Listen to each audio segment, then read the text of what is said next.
Welcome to the City Center podcast from West Palm Beach, Florida. I'm Jerry Marcello.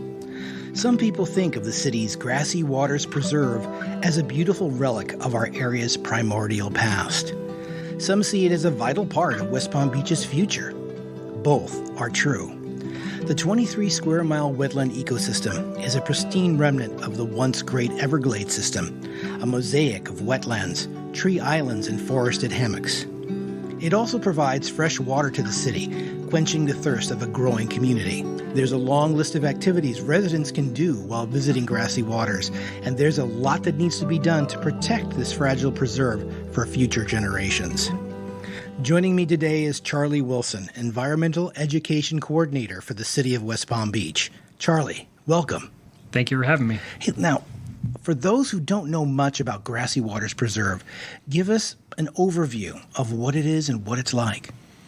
Grassy Waters Preserve is a wonderful location.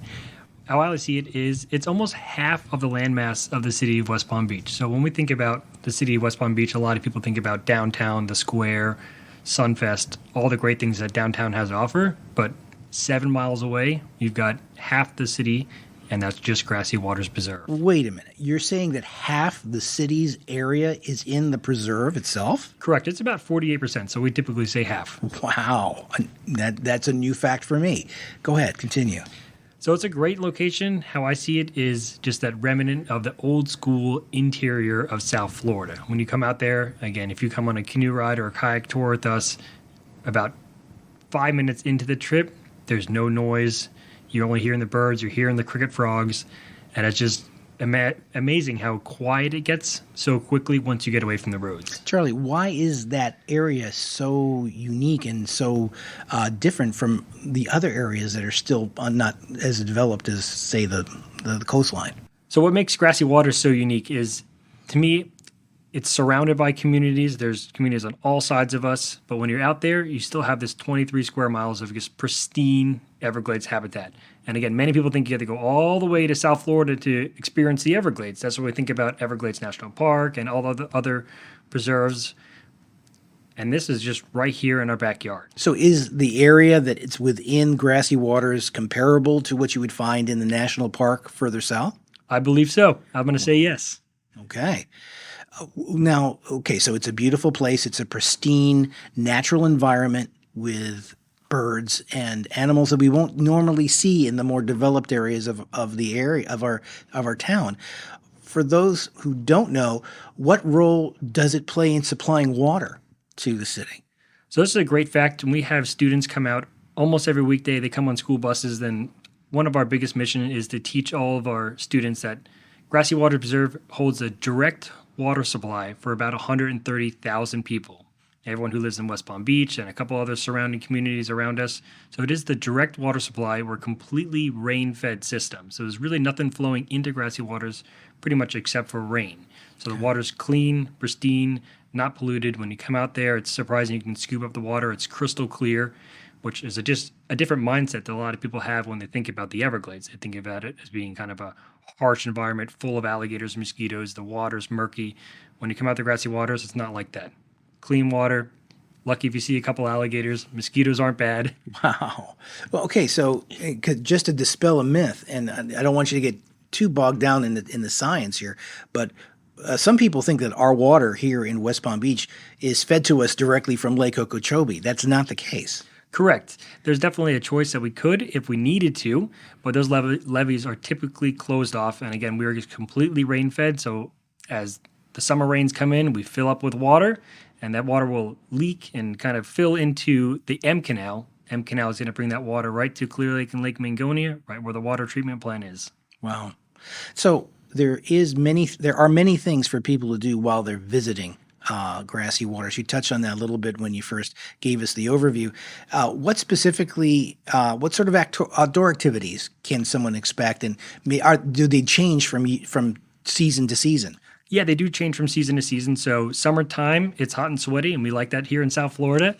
So we're still going to go canoeing. We're still going to go kayaking. We're going to push it toward the mornings, but it's really amazing to get out there and just really enjoy the Everglades in summertime. But as wintertime rolls around, we do a lot more activities. So we're going to do sunset canoes. We're going to do full moon canoes. We're going to do more lecture programs in the Nature Center. So there's a lot to do year-round, and you can come out on your own, be out there by yourself, enjoy the boardwalk, enjoy over 30 miles of trails out there on your own, or come on an educational tour with one of our naturalists. So we're leading all of the tours out there from thigh-high water. We're swamp tromping in the water. We're dip netting with children. We're collecting crawfish and glass shrimp and dragonfly larvae, and we're examining them up close. You can do all those education programs right from the Nature Center. Fantastic. And I got to ask the question because moms are asking this question right now. Any danger from gators? They got to worry about their little ones? Oh, it's a fantastic question. And in the Everglades, you should always be wary. But out here at Grassy Waters, the biggest rules that we really enforce is there's no fishing allowed at Grassy Waters except for Gator Lake on the north side of North Lake Boulevard. But the whole preserve, 99% of it, you can't fish in it. There's no feeding of wildlife, especially alligators, so they really don't associate us with food. Ah, very important. Okay, well, great. So you mentioned there's 30 miles of hiking? Correct. So we have 5 different trails at Grassy Waters. Starting from the southern end is our Apoe entrance. Again, that's 7 miles, I measured it today, from the square. So it's really close, but our main entrance is off North Lake Boulevard. That's where the Cypress Boardwalk is, just about a mile of awesome boardwalks. You got railings, so it's really great for families, anyone with strollers. It's a really easy boardwalk. That's where the Nature Center is. And then across the street, we also have Hog Hammock and Eagle Trail, a little more of a crushed shell path, and you can just take your time out there. That's really just self-guided. Really great location over there. So you have trails that are appropriate for every ability and age. Is there anything that folks with disabilities can take part in? Yeah, I would definitely push anyone with that situation to the Nature Center. We have wheelchairs that you can borrow that are specifically for the boardwalk. Mm-hmm. But again, it seems like anyone who has their own wheelchair or strollers, it's very easy to get around out there. Now, you mentioned North Lake Boulevard. When I think of North Lake, I usually think of one of our communities neighboring us to the north. So you get there by going out on North Lake. Correct. Yep. That is where our main entrance is, just about a mile west of Beeline Highway. And we talked about kids, and obviously the kids are going to be doing a lot of stuff outside. What sort of educational opportunities do you have for kids both in the summer and during regular school time? So during the school year, we are hitting pretty much any Palm Beach County school that wants to come out to Grassy Waters, and we're running all of our educational programs, and each one has a specific standards and specific talking points for every grade. Mm-hmm. And then on the weekends, we're open 7 days a week. So come on out. We do a lot of activities specifically for kids, such as free hiking crafts. Those are just for the young ones. Come out to Grassy Waters. We're going to do a quick little hike on the boardwalk, some type of fun craft, and send you on your way. But if you want to step it up a little bit, we do marsh critters. This is where we go into the water. We've got nets, and this is where we're catching, again, those crawfish and shrimp and all the fun invertebrates that call the Everglades home. And if you want to get even further into the swamp, we're doing our swamp tromps. So tell me a little bit about the swamp tromps. What exactly happens? What's the appropriate age for that? Tell me about that. That is really, I'm going to say, upper elementary, middle school is wonderful. Again, it's open for all ages, but it is definitely a fun one to get the students and kids into the water and into the Everglades, because for most people, they think of the Everglades as being, again, that harsh, kind of scary environment, and say, no way am I ever going to step in the water. Come on a tour with us. We're going to take it nice and easy. We've got walking sticks, so we take it real slow, and we just walk a little bit, stop, bring us all together, talk about the cypress trees, the cypress knees. We're picking up fun plants. We're smelling things that smell good out there. And then we're going to cruise a little bit further, and it's just fun to really immerse yourself into the Everglades, because even as Floridians, not too many people really experience the Everglades in the water. There's certainly a lot that will go out there on their own in the middle of nowhere, but for the average person, if you want to come and really enjoy the Everglades off the boardwalk, off the trail, we're the place to do it. Fantastic. Is there opportunities for folks who are interested in learning about or getting into bird watching? Absolutely. So definitely wintertime, when migrating birds are coming down, that's definitely the time for bird watchers. There are birds all year round. If you want to see snail kites, that's definitely a checklist bird for a lot of birders out there if they want to come see our mascot bird, the Everglades snail kite. Mm-hmm. But wintertime, we're going to do tours in our restoration area that is not open to the general public, so it's only for guided tours, and we specifically do birding walks in the wintertime. What is the restoration area? So it's an area just on the western side of Grassy Waters Preserve, and it has been years ago. It seemed like different things have happened to that area. It had full of invasive plants and that kind of stuff. So the city had gone in and really just restored it, got the invasives out of there, replanted natives, and there's a bit of a trail out there, but again, not open to the general public just yet. Gotcha. You mentioned restoration, and obviously we have to keep in mind that Grassy Waters Preserve is a fragile environment that needs to be taken care of. People I know who have been out there come back and say, this is amazing. You get a sense of the pristine quality of everything out there and how wonderful it is. What advice can you give to people who want to help preserve and take care of Grassy Waters? Yeah, the easy answer for sure is water conservation. You know, we've heard for years of turn the water off when you're brushing your teeth, try to take shorter showers, all that kind of stuff. But water conservation is the big one, and there's so many things that are really easy to do. But if the more water we're using, it's a kind of a direct taking water from Grassy Waters Preserve. I've never thought of that. So really what we can do to directly help preserve that environment is to be aware of what we're doing with our faucets and our garden hoses and not using up the water that needs to be kept in the preserve to keep that system running.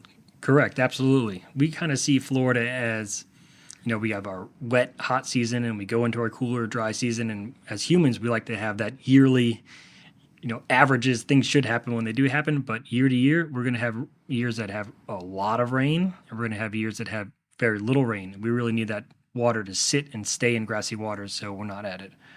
Well, where do we get our water from? Wow.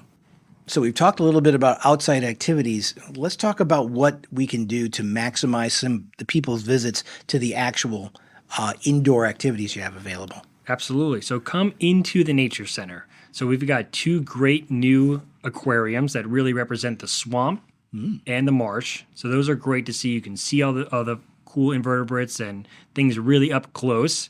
But inside the Nature Center, we've got, again, those search and finds for kids. We've got binoculars for anyone to borrow. We've got children ones. We've got adult ones. So come in the Nature Center. We love the questions when people come in. Hey, what bird is this? They show us a photo on their phone. Hey, what snake is this? It's really great to see those visitors come in and ask us those questions, especially anyone from downtown West Palm Beach. We get visitors that are like, hey, I'm here on vacation. I heard about Grassy Waters. We came out here. We saw these cool plants. And it's like our favorite thing to do is just talk to anybody out there and say, all right, that's an Everglades snail kite. Amazing. That's a great blue heron. All right. That's a non-venomous Everglades rat snake. It's great to have those conversations. We just love having any questions, comments from the general public. Come into the Nature Center and you can get all the information that you need. It really expands what people think about the area. Everyone thinks about beach. Everything thinks about stores and businesses. Then you have this other side of West Palm that, as you blew me away, it's over nearly half the area of the city. It belongs to Grassy Waters. Absolutely. Again, hiking. We've got bike trails. Come on an educational tour. We've got everything for everybody. Okay, well, we've covered a lot of ground. We've talked about a lot of things that are going on in Grassy. Is there anything that you'd like to tell folks that maybe isn't common knowledge that you'd like to share with the audience about Grassy Waters? Yeah, I got a couple things for sure. So I would say before you come out, I would say visit our website. We've got handouts on there. We've got, things for children if you want to print out search and finds, all that kind of stuff. You can watch videos such as Science in 60 Seconds. Really good, fun videos to get an idea of where I should go in Grassy Waters and where should I start my activities. Where is that? What is that URL? That is going to be WPB.org/Grassy Waters. Gotcha. Okay, so lots of good information, ways to get directions, find out what programs are available. What about, is it necessary to make reservations for some of these activities? For most of our guided tours, we do take reservations. I like to say we're still a little bit old school. We do paper and pencil, so just call the Nature Center, and we're just going to write down your name and phone number, and we're going to get you reserved for that spot. What sort of costs are involved? So again, many of our kids' activities are free, such as those hiking crafts, and a handful of our lectures are free. Come on out. Again, if we want to come on a more educated tour with us, our Swamp Tromps start at $5. You can do tours at $10. Okay, very good. Wow, there's a lot going on down at Grassy Waters, just tremendous amounts of activities going on. How do you manage to keep staff for all this? Do you have volunteers that take part? We certainly do. So we have just about 87 active volunteers at Grassy Waters, some that come out once a week, some come out once a month, and literally we cannot do our programs without them. So my job is fun. I get to be the face of Grassy Waters. I'm out in the swamp. I'm leading canoe and kayak tours, but we always have volunteers that are sweeping behind, helping us load canoes. They're helping the kids' programs. They're pushing everybody along to make sure everyone stays nice and safe. So again, we really can't do half of our programs without our volunteers. They're such a big help for us. Charlie Wilson, you've been fantastic. I appreciate everything you do, and we appreciate you spending some time telling us about what is probably one of the most important assets we have here in the city of West Palm Beach, Grassy Waters Preserve. Absolutely. Thank you for having me. The City Center podcast is produced by the City of West Palm Beach. If you have any questions or comments, please write us at podcast@WPB.org. If you wish to learn more about Grassy Waters Preserve, visit the webpage at WPB.org/Grassy Waters. Thank you for joining us. We look forward to the next time.